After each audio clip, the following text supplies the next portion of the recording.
Do middle schoolers still casually say the N-word? As I established in my previous video, middle schoolers will say anything and casually commit crimes against humanity.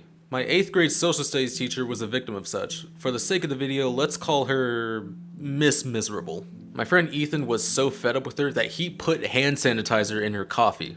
I heard from a friend that someone tried to do this to her again recently.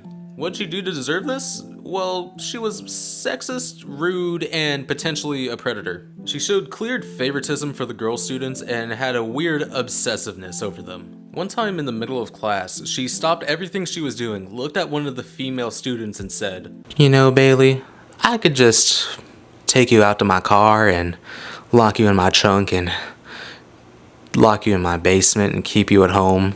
And me and my boy Robbie were looking at each other like, and I had personal beef with her too. In 2019, I actually convinced most of my peers that I was actually gonna go to the Area 51 raid. And in the lead up to that, I actually bought a Naruto headband and I wore it to school. I was one of those kids, yeah, I know. Miss Miserable told me to take it off my head in first period, and after I got out of first period, I obviously put it back on. And later in fourth period, she barged into my classroom just so she could take it off my head. Like, this wasn't even your class, why do you care this much? I think Miss Miserable might have been a Kotsky. Students hated her so much that even one kid got up in the middle of class, flipped her off and said, "This, I'm done," and walked out of the classroom. And I honestly salute that kid. But the worst thing she ever did was make fun of an autistic kid. No, not me, like, it was some other kid. This was one of the kids that had trouble staying quiet, had trouble staying in their seat, and they couldn't control it. And she would say stuff like, "What is wrong with him? Why is he like this?" So when I heard about this, I took matters into my own hands. During sixth period, me and my friend Maverick went onto the school's website and reported her through the anonymous bullying tip line. Shortly after we did that, like 15-20 minutes after we did that, Miss Miserable came up to our classroom and asked to talk to the teacher in the hallway. We couldn't fully hear what she was saying, but we could hear her say words like "them" and "those two" while angrily pointing into the classroom. And we were sitting there like, how could she have possibly known it was us? Looking back, it was probably something unrelated, but that wasn't it. Shortly after that, I overheard my peers talking about going to the counselor's office to report her, and they were daring each other to do it. I was one of her main ops, so I volunteered to go down there and snitch on her myself. I went to the guidance counselor's office and I told him what happened, and for the next few days I kept going up to him asking about the situation, and every time he would just keep saying, "We're looking into the situation." Yeah, and she never got in trouble. When American public schools do background checks on their teachers, do they make sure that they have extreme narcissistic mental illness? My 7th grade math teacher, we'll call him Mr. Car Crash. He was just like my gym teacher in the sense of he was taking joy out of being a douchebag to kids. And yes, he was one of the teachers who was interrogating me in the hallway because some kid lied about me peeing on the bathroom wall. One day in class, I was randomly spitting out Family Guy quotes, and I said, "The Easter Bunny died for our sins in that helicopter crash." And Mr. Car Crash got really close to me with a weird smirk on his face and said, "Hey, why are we saying stuff like that?" And then I said, "Well, I just thought it was funny." And he just looked at me really weird and went, "Okay." And I spent the rest of the day wondering if he was going to send me to ISS. And my parents threatened to punish me by taking away my stuff and going to school with me if I ever got ISS again. So I was panicking for the rest of the day. One day I thought my 7th grade social studies teacher got fired. We'll call him Mr. Tiger. Mr. Tiger's classroom was one of those classrooms with the foldable tables with the handles on the side of them.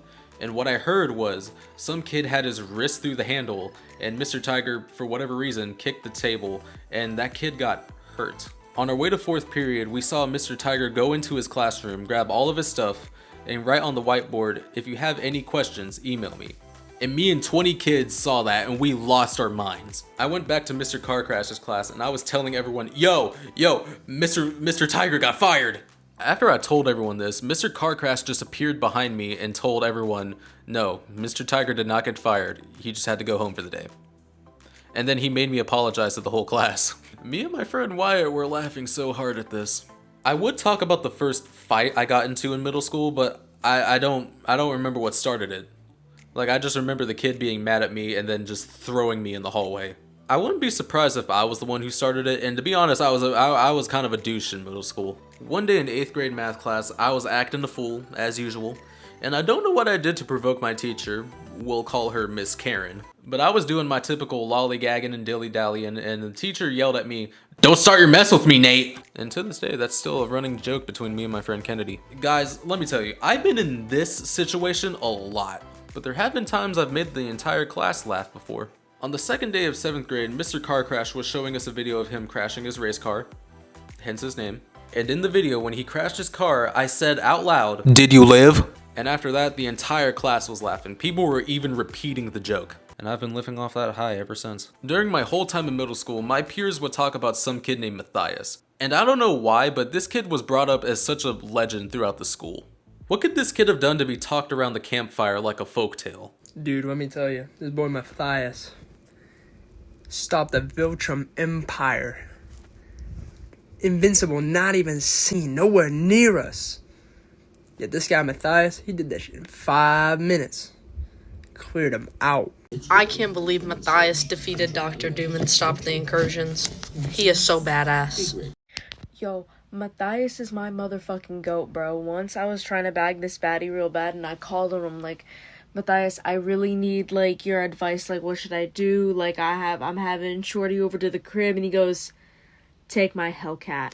Pull up in his Hellcat, blasting music. She loved it. Like, that's my day one. I just got back from watching the Matias movie, and my favorite part was when Matias showed up and said, "It's Matias time." In the previous video, I said I only went to 1 year of in-person high school. And that's because in my sophomore year, I posted a video on Instagram of my friend making a pew pew joke right after the Uvalde shooting. After that, me and my friend got expelled, and we never got the full high school experience. And that's why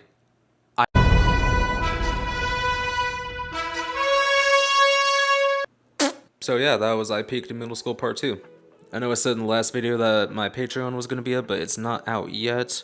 It should be up by next video. And the next video isn't going to be a story time video, it's going to be very, very different. Should be out soon, hopefully, when I get around to it. Subscribe, subscribe, subscribe, subscribe, subscribe, subscribe, subscribe.